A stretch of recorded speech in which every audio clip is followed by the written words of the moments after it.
நாம் ஒரு காயை சேர்த்துக்கிறதுக்கு முன்னாடி அந்த காயினுடைய பண்புகளை தெரிஞ்சுக்கும் போது எந்த அளவுக்கு சேர்த்துக்கலாங்கிற உணர்வு வரும்போது சுவை நல்லா இல்லைன்னா கூட நம்ம அதை சுவைச்சு சாப்பிடுவோம்.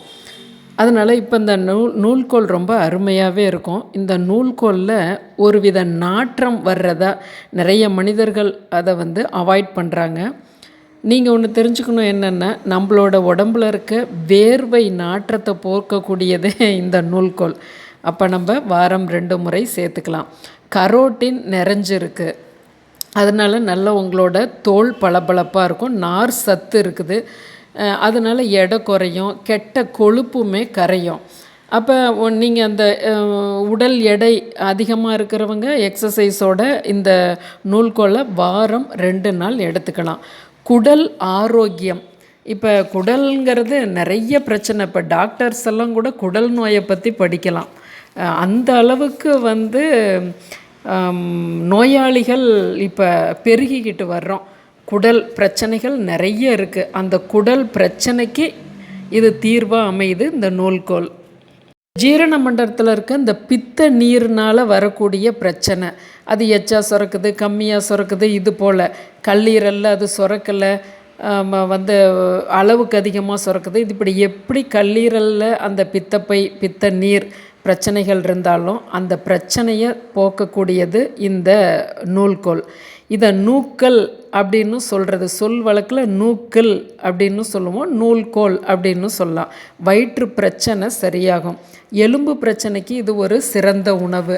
மூட்டு வலி உங்களுக்கு இருக்குது, வாத நோயினால் மூட்டு வலி இருக்குது, கண்டிப்பாக வலி குறையும். இதை சாப்பிடும்போது வாரம் 2 நாள். நீரிழிவு கட்டுப்படுது. நீரிழிவுக்கு இதை தான் நம்ம ஃபஸ்ட்டே சொல்லியிருக்கணும். நீரிழிவு அந்த அளவுக்கு அருமையாக கட்டுப்படும்.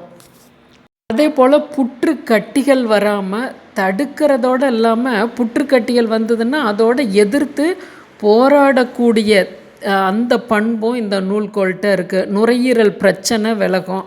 நூல்கோல் இலையை சமைச்சு சாப்பிட்டிங்கன்னா இதயம் பெருங்குடல்ங்கிறது எப்பயுமே ஒரு சின்ன அசைவு, மத்து போட்டு கடையிறோம்ல மோரில், அதுபோல் ஒரு சின்ன அசைவு எப்பயுமே இருந்துகிட்ருக்கும் பெருங்குடல். அதில் அந்த பெருங்குடல் அசையில் இல்லை, அதில் நிறைய அந்த இரத்தம் அதை சுரந்து அதில் உள்ள சத்துக்களை எடுக்க முடியல, இல்லை பெருங்குடலில் புற்று இருக்குது, இல்லை புற்று வர்ற மாதிரி இருக்குது, அப்படிங்கிற எல்லா விஷயத்துக்குமே இந்த கீரைகளை சூப்பாக வச்சு நீங்கள் சாப்பிட்லாம். அதே போல் தாய்மார்களுக்கு தாய்ப்பால் சுரக்கக்கூடிய பண்பும் இதில் இருக்குது. இவ்வளவு நன்மைகள் இருக்கா? நீங்கள் வைக்கக்கூடிய கூட்டு நல்லா இருந்தாலும் நல்லா இல்லாட்டியும் பரவாயில்லைங்க, நாங்கள் இதை வாரம் 2 நாள் சேர்த்துக்கிறோம் அப்படின்னு தானே சொல்கிறீங்க. வாங்க இந்த நூல்கோல் கூட்டு எப்படி செய்கிறதுன்னு பார்க்கலாம்.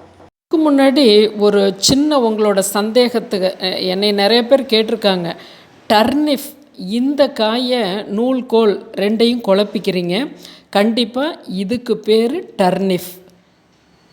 இந்த புரிதல் வேணும், இதை மறந்துடுங்க. இப்போ நம்ம அடுத்தது நூல்கோலுக்கு போகிறோம்.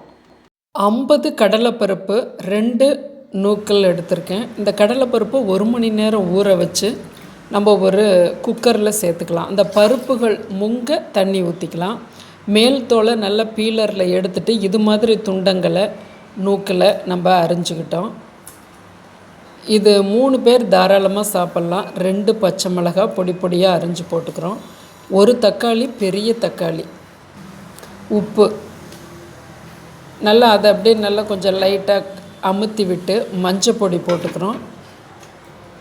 40% ஃப்ளேமில் 2 விசில் விட்டு எடுத்துக்கிறோம். உங்களுக்கு அதை தொட்டு சாப்பிட்றதுக்குன்னா கொஞ்சம் நெத்தாக இருக்கலாம். கடலைப்பருப்பு கூட்டு போல் பிசைஞ்சு சாப்பிட்றதுன்னா நல்லா வேக விடணும். 2 டேபிள் ஸ்பூன் தேங்காய், 1/4 டீஸ்பூன் மட்டும் ஜீரகம், 1 வரமிளகாய் நல்லா நைஸாக அரைச்சி இந்த வெந்த கூட்டு கலவையோடு நாம் ஊற்றிக்கிறோம்.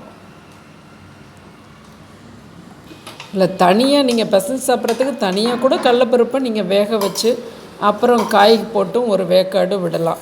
இப்போ இது இந்த அடுப்பில் இருக்கும்போதே அங்கே தாளிச்சிக்கலாம். கடுகு உளுந்து தாளித்து வருது. சிறு வெங்காயம் 4 வெங்காயத்தை பொடி பொடியாக அரிஞ்சிருக்கேன். 1 வரமிளகாய், கருவேப்பிலை. இதை ரொம்ப ஃப்ரை பண்ணக்கூடாது, சும்மா ஒரு ஒரு 1.5 நிமிஷம் வதக்கி நம்ம அந்த கூட்டில் கலந்துடலாம். நீங்கள் பிசைஞ்சு சாப்பிட்றதுக்காக இருந்தால் முதல்ல கடலைப்பருப்பை 4 விசில் விட்டு எடுத்துட்டு திரும்ப காய்கள் எல்லாமே பச்சையாக போட்டு ஒரு விசில் விட்டு எடுத்து அரைச்ச தேங்காயை கலந்துக்கலாம். இவ்வளோ தான் சிம்பிளாக நீங்கள் உங்களோட க்ரியேட்டிவிட்டிக்கு தகுந்தது போல் மாற்றிக்கலாம். கடைசியாக கொஞ்சமாக நெய் போட்டு மல்லி இலை போட்டு பிசைஞ்சு சாப்பிட்டு பாருங்கள், ரொம்ப அட்டகாசமாக இருக்கும். முடிஞ்ச வரையிலும் நான் செய்யக்கூடிய உணவு வகைகளுக்கு மருத்துவ பண்புகளையும் சேர்த்தே தான் கொடுக்குறேன். கண்டிப்பாக நம்ம சேனலை பார்க்க தவற விடாதீங்க. வாழ்வோம் என்றும் நலமுடன்.